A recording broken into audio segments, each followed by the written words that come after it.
بسم اللہ الرحمن الرحیم۔ السلام علیکم۔ لاکھوں درود و سلام محمد مصطفیٰ صلی اللہ علیہ وآلہ وسلم پر۔ آپ صلی اللہ علیہ وآلہ وسلم کی والدہ سیدہ آمنہ بی بی پر۔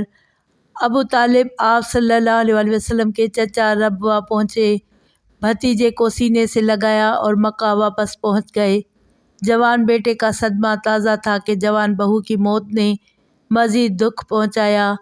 سردار عبد المطلب نے پوتے صلی اللہ علیہ وآلہ وسلم کو اپنے سے یوں وابستہ کیا کہ ہر وقت ہر لمحہ اپنے ساتھ رکھتے، اپنے سامنے کھانا کھلواتے اور ہر تقریب میں ساتھ لے کر جاتے۔ حبشہ میں تقریب جشن فتح منائی جا رہی تھی۔ سیف بن ذی حزن حمیری نے حبشہ فتح کیا تھا۔ مبارکباد دینے قریب و جوار سے سردار گئے تو عرب سے سردار عبد المطلب بھی گئے۔ 1 ماہ قیام کا ارادہ تھا، اتنی دیر پوتے سے جدائی ممکن نہ تھی۔ سیف نے خصوصی توجہ سے نوازا۔ آن حضرت صلی اللہ علیہ وآلہ وسلم مرکز نگاہ تھے۔ سیف ہر طرح نگراں رہا۔ بعد ازاں تنہائی میں سردار عبد المطلب سے ملاقات کی۔ ایک وعدہ لیا کہ ایک بے حد اہم راز ہے جو میں بطور امانت آپ کے حوالے کروں گا۔ عبد المطلب نے بصد شوق وعدہ کر لیا، پھر استفسار کیا کہ اب راز نہاں عیاں کرو۔ ہماری دینی کتب اور ہمارے علماء ہمیں خبر دیتے ہیں کہ ایک بچہ پیدا ہوگا جس کی حکومت تا قیامت رہے گی، سارا عالم اس کا محکوم ہوگا۔ اس بچے کے شانوں کے درمیان مہر نبوت ہوگی، وہ یتیم ہوگا، اس کے دادا اور چچا اس کی پرورش کریں گے۔ عبد المطلب نے آن حضرت صلی اللہ علیہ وآلہ وسلم کی ولادت کا احوال بیان کیا تو سیف نے قسم کھا کر کہا، اے سردار، آپ اس صلی اللہ علیہ وآلہ وسلم بچے کی بہت نگرانی کیجیے، خاص کر یہود سے کہ وہ دشمنی میں حد سے گزر جائیں گے۔ اپنی جماعت سے بھی ہوشیار رہیے۔ میرا علم گواہی دے رہا ہے کہ پیغمبر صلی اللہ علیہ وآلہ وسلم مکہ سے ہجرت فرمائیں گے اور مدینہ دار ہجرت ہوگا۔ اگر بعثت سے پہلے میری حیات وفا کرتی تو میں پیادہ چل کر آپ صلی اللہ علیہ وآلہ وسلم کی زیارت کو جاتا۔ عبد المطلب علوم دینیہ سے آگاہی رکھتے تھے اور علماء سے بھی استفادہ لیتے رہتے، اس لیے آپ صلی اللہ علیہ وآلہ وسلم کے بارے میں اپنے اہل خاندان سے کہتے، میرے اس فرزند کی بڑی شان ہوگی۔ عبد المطلب بے حد جلالی فطرت کے تھے، پورا خاندان سہما رہتا تھا، زبان ہلاتے ڈرتے تھے، مگر پوتے کی وساطت سے اپنا احوال عبد المطلب تک پہنچا دیتے۔ دستور تھا کہ خانہ کعبہ کے سائے میں فرش بچھایا جاتا، سب سے پہلے عبد المطلب بیٹھتے، پھر خاندان بیٹھتا تھا، مگر کم سن پوتا تشریف لاتا اور فرش پر بے تکلف تشریف فرماتا۔ بیٹے گھبراہٹ کا شکار ہوتے تو دادا آ جاتے، بیٹوں سے کہتے، اسے صلی اللہ علیہ وآلہ وسلم کو کچھ نہ کہو، اس صلی اللہ علیہ وآلہ وسلم کی بڑی شان ہے۔ خطابی نے ایک حدیث بیان کی کہ مکہ میں سخت قحط سالی تھی، لوگ سراسیمہ تھے، مشکل وقت تھا۔ تب سردار عبد المطلب نے لوگوں سے کہا، ابو القبیس پہاڑ پر جمع ہو۔ جب سب جمع ہو گئے تو عبد المطلب نے آن حضرت صلی اللہ علیہ وآلہ وسلم کو کاندھے پر بٹھایا، کیونکہ آپ صلی اللہ علیہ وآلہ وسلم کم سن تھے۔ پھر دادا نے مقدس پوتے صلی اللہ علیہ وآلہ وسلم کے وسیلے سے دعائے بارش مانگی۔ ابھی پہاڑ سے اترے نہ تھے کہ موسلا دھار بارش شروع ہو گئی۔ تاریخ اسد غابہ میں لکھا ہے کہ سیف نے زمانہ رسالت پایا۔ محمد الرسول اللہ صلی اللہ علیہ وآلہ وسلم کی والدہ کی وفات کو 1 سال گزرا تھا کہ سید القریش عبد المطلب پر بیماری کا حملہ ہوا۔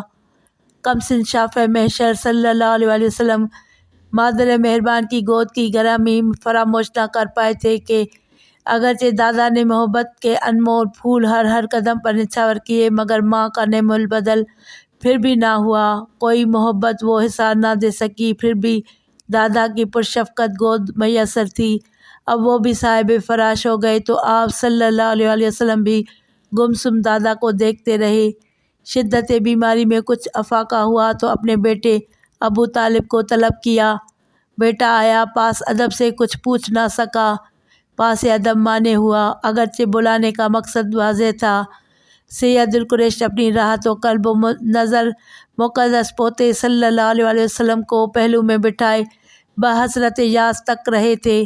ابو طالب کو بلایا تھا مگر رقت قلبی سے بول نہ پا رہے تھے، دکھ سے گمسم تھے، روح گھائل تھی۔ سوچیں کربناک یتیم پوتے کی پرورش کون کرے گا، کس پر بھروسہ کیا جائے، یہ اذیت رساں لمحہ تھا۔ اعتماد کا ہاتھ ابو طالب کی سمت بڑھا۔ کم سن مقدس پوتے کا ہاتھ بیٹے کے ہاتھ میں دیا۔ اس نازک موڑ پر آنکھوں سے جھرجھر آنسو ٹپک رہے تھے، گریہ بے اختیار عروج پر تھا۔ یہی اٹل حقیقت ہے، موت کا وقت معین ہے۔ دولت و ثروت، جاہ و جلال مشت خاک کی مانند فرش راہ بن جاتی ہے۔ بڑے بڑے سورما ٹوٹ پھوٹ گئے۔ حقیقت زبان حال سے اللہ تعالیٰ کی وحدانیت کا اقرار کرتی ہے کہ یہ سب فانی ہے، باقی ذات واحد ہے۔ اگرچہ دل بصیرت سے کورے تھے، جاہل تھے، ورنہ جھک جاتے، اقرار کر لیتے۔ سید القریش جب مقدس امانت ابو طالب کے سپرد کر چکے تو کہا، میری بیٹیوں کو بلاؤ اور ان سے کہو میری زندگی میں میرا ماتم کر ڈالیں۔ خاندان میں یہ خبر گرم ہو گئی، سارا کنبہ جمع ہو گیا، پھر ماتم شروع ہوا۔ آؤ فغاں سینہ کوبی کا شور قیامت تک، جس میں مرنے والا خود بھی شریک تھا، اپنی لاچاری کا اقرار کر رہا تھا۔ نور مجسم صلی اللہ علیہ وسلم سب سے منفرد، سب سے افضل و برتر شان رسالت بچپن سے گواہی بنا ہوا تھا۔ فعل شیطانی عمل کو دیکھا، ناپسندیدگی آپ صلی اللہ علیہ وسلم کے رخ پر نور سے عیاں تھی۔ چھوٹے ضرور تھے مگر سینہ مقدس نور سے مزین تھا۔ بصیرت روح کو منور کر رہی تھی۔ عمر شریف 8 سال تھی مگر فکر و تدبر سے ذہن ریسرچ کر رہا تھا، کوئی گوشہ خاردار نہ تھا۔ رسالت پر پرت در پرت جلوہ فگن تھی۔ دادا کا انتقال ہو گیا۔ دادا کی محبت مادر پدر کی محبت کا نعم البدل تھی۔ دکھ تھا، کرب تھا، چہرہ مقدس پر تواتر سے اشک بہہ رہے تھے۔ آپ صلی اللہ علیہ وسلم جنازے کے ساتھ جا رہے تھے۔ صدائے غیبی اپنے محبوب صلی اللہ علیہ وسلم کو حوصلہ دے رہی تھی، اس کو ٹوٹنے نہ دے رہی تھی، آس کو باندھ رہی تھی۔ زخم تازہ تھا، گھاؤ ہرا تھا۔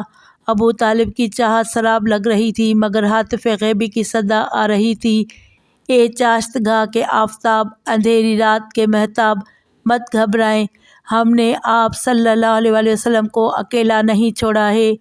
آپ صلی اللہ علیہ وسلم تنہا نہیں ہیں، نہ ہم آپ صلی اللہ علیہ وسلم سے بے خبر ہیں، نہ ہم نے آپ صلی اللہ علیہ وسلم سے دشمنی کی ہے۔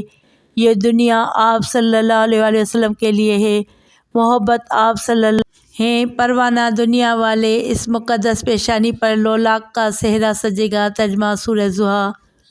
سید القریش عبد المطلب کا انتقال ہو گیا۔ آپ صلی اللہ علیہ وسلم کی پرورش سید عبد الطالب کے سپرد ہو گئی۔ ویڈیو کو لائک کر کے چینل کو سبسکرائب کریں اور گھنٹی کے نشان کو دبائیں تاکہ میری آنے والی ہر نئی ویڈیو کا نوٹیفیکیشن ملے۔